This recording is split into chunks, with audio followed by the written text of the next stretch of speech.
So right here we've got a menu number 9, rice and chicken Mexican, meal cold weather. These are freeze-dried meals that we give our US military when they're in cold weather because they won't freeze like your normal retort pouches in an MRE. Plus they usually have some more calories and are much more filling than a standard MRE. But I've never had this one before. Let's get into it.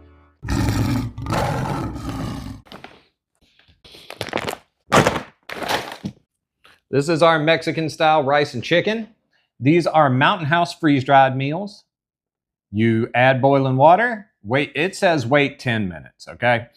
In my experience, it always takes more than 10 minutes to get them fully reconstituted. So I'm gonna actually give this probably 15 to 20 when I mix it up. Cranberries. Beverage powder tropical punch. Chocolate banana nut dessert bar. I have never seen this before. I'm excited. Can't go wrong with some chocolate banana, right? Cornbread.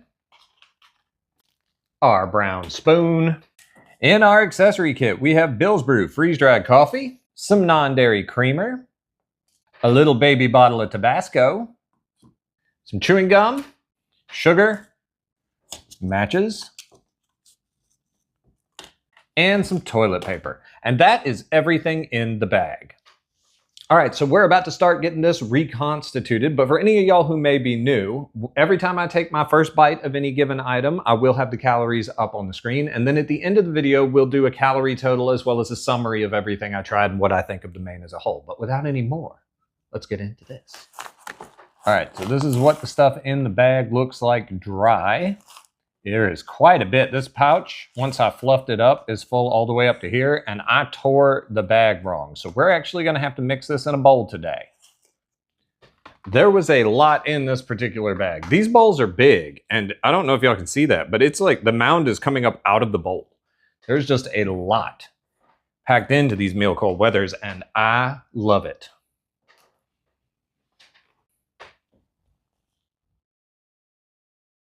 While the boiling water is doing its thing with our main and getting it all rehydrated and everything, we're gonna go ahead and start trying some of these snacks and drinks. And if you missed my last video, I did finally conform to the masses and I bought a tray. So I am now one of the tray people. First up, cornbread. So this is what our cornbread looks like. It is extremely moist and very soft. It was already kind of cracked, so I'm just gonna eat this piece and I'll save the rest to go with the main probably. But that is our do not eat packet. I don't know what you're supposed to do with these things, but I know what you're not supposed to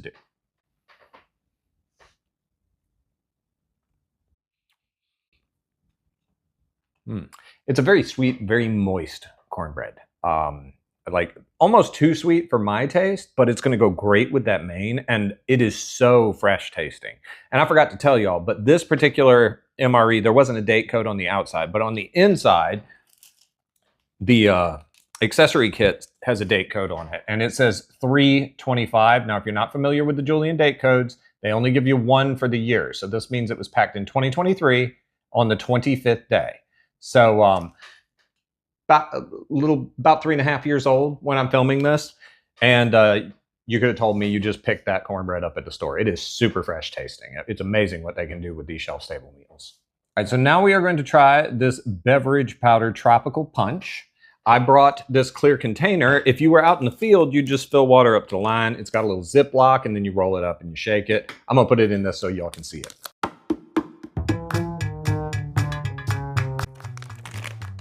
Woo. I don't know if y'all saw that, but that was a lot of dust I just put in the air. My whole room now smells like fruit punch. Like I just opened a bunch of Hawaiian punch and like mopped the floor with it. All right, so it is a very red, vibrant color, kind of a hot pink red color. I'm not a huge fan of food dyes in my food, so especially red ones, because they tend to be the ones that get the most flack. But I did hear somebody make a very good point about this recently. It was another YouTuber, and I can't remember which one it was, and I don't want to say the wrong thing. Otherwise, I'd give them a shout out. But they mentioned that one of the reasons they put so much dye in the drinks is you may be using water that's undesirable, and this just makes it look a little better. I can understand that. How's it taste, though?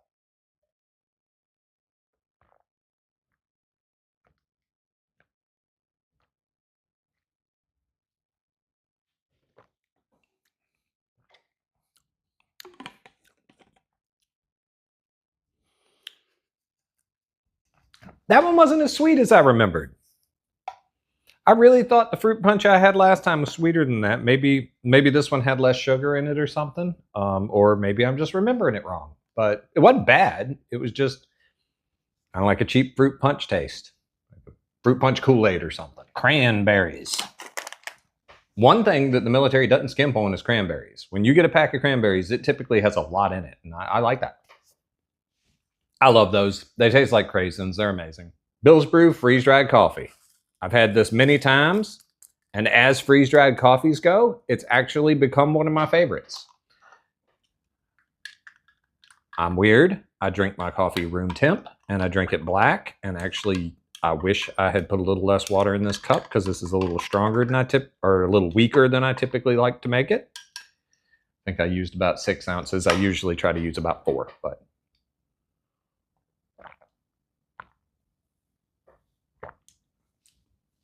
it still had a nice kick to it. I love coffee. And now we are going to try something I've never had before. The chocolate banana nut bar. Nut dessert bar, excuse me.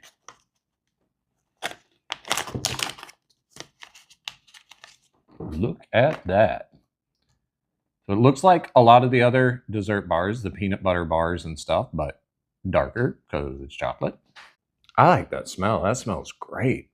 All right.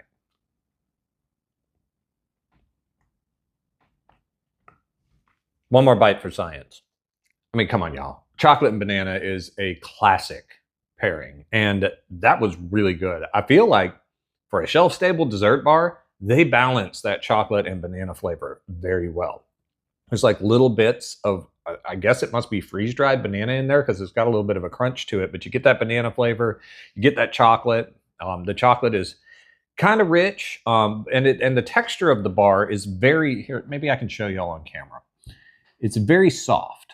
Like if you warmed this up, you could drizzle it in your coffee or on top of like this cornbread if you didn't want to save that for the main, and it would make an awesome little dessert. But I'm going to go ahead and finish up a couple of these snacks while I'm waiting on my main to finish reconstituting, and I'll check back in with y'all when it's done. All right, so our main looks like it's ready. I finished up the cranberries and that peanut butter dessert bar, but I did manage to make myself save a little bit of that cornbread to eat with this.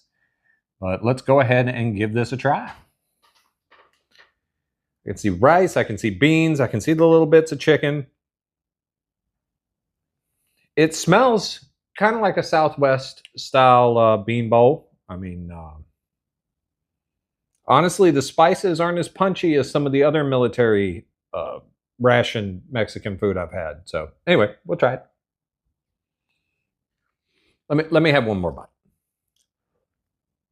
So it's not really kicking like I expected it to. My favorite of the standard MREs, of all 24 menus, my favorite is the Mexican style chicken stew.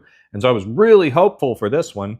There's kind of a strange, like almost powdered tomato like aftertaste that I'm getting, but we're gonna try eating it with this Tabasco sauce and see if that helps.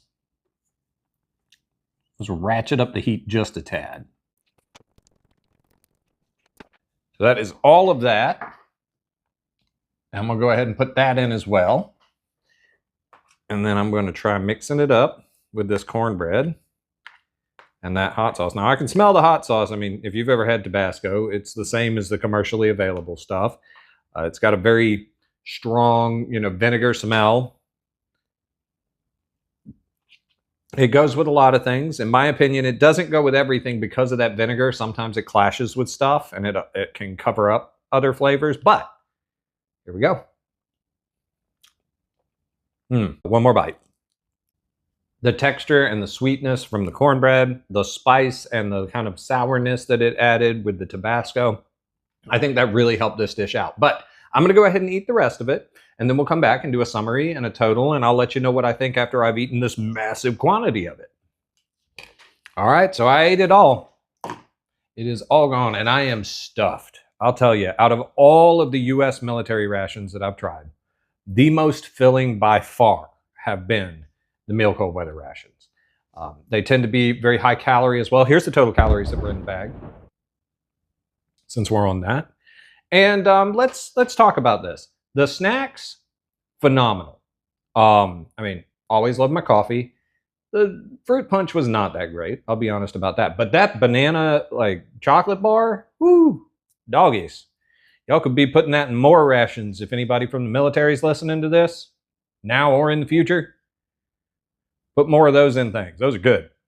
Also, love the cranberries. Always love the cranberries. Cornbread was a very, very good choice of a side for this particular ration. They also like to put it with the chili rations, and it makes sense because it just goes with a nice hearty kind of, stew like that. That being said, the main itself, it had flavor. It wasn't unpleasant. It was definitely not bad. I enjoyed it. I'm very full, and I ate every single bite of it. It's not one of my favorites, though. The spice mix or the spice blend just wasn't quite there for me. It wasn't punching like a lot of their Mexican style stuff does, but everything reconstituted well. The beans were nice. I did like those. The chicken had a nice chew to it, and it was good. I think it was just the spice, and the rice was fine. But I think it was just the spices that were trying to tie it all together just didn't quite get there for me. It was much better once I put the cornbread and the Tabasco in it. So if you don't mind spice, definitely do that if you eat this ration, because I think it really helped. That's all I really have to say about it, though. Good ration. I'd put it upper middle of the meal cold weathers, and I'd put it kind of middle of all the MREs. Wouldn't put it up at the top. That seafood chowder is still up there. I think it is still the reigning champ for the meal cold weathers, if I can remember properly. But anyway, I would like to say thank you all for watching this video. I truly appreciate it. If you enjoyed it or found any value in it, or just like making fun of the way I look, I don't care. Get down in the comments and let me know, and hit that little thumbs up if you would. Also, if you're not subscribed, consider subscribing. I do a military ration, try to do one every week. I do most of the time. And then we have lots of other videos about international food and snacks from all around the world and stuff too, if you're into that kind of thing. Thank you so much for watching. I'll see you on the next one. Later! And for bonus content, y'all notice I'm not pointing at y'all? I'm trying to do something a little bit different. Did any of y'all miss me pointing at you? Because I had somebody tell me that pointing at people was rude, and I remember being taught that as a kid. I always thought it was kind of a contextual thing, like, why are you pointing at somebody? At least that's the way I always thought of it. Like, if I'm hollering at a friend across the room, I'm like, hey, buddy, I never thought that was rude, and I don't think it is culturally here, but we have people watch from all around the world, and it is obviously rude to like point and be like, that guy over there. Should I keep pointing? The one with the funny face. That's what they say to me, and I find it very rude. What do y'all think of the non-pointing? Plus, I got a buddy who does YouTube videos who points at it, and I feel like I'm kind of ripping off his style a little bit. In other news, we got tons of videos coming, y'all. I mean, there are so many. I've got so many more of these rations. We got some more old rations, a bunch more First Strike rations, some more meal cold weathers, APAC low sodiums. We've got American, like weird American food. We're going to be doing a couple more of those videos, more British stuff, more snack box. Y'all we got a lot coming. And if you want a little bit more behind the scenes, and you can afford it, we do have memberships now as well. You get some emojis, you get some loyalty badges, and little update videos and videos that don't make the cut to actually post on YouTube, but we kind of let our members see those because they're the people who are more interested, and we don't want to ruin our algorithm with really bad videos on YouTube. So instead, the people who give us money get to see the really bad videos. Consider joining if you're into that. Thanks for watching. Later.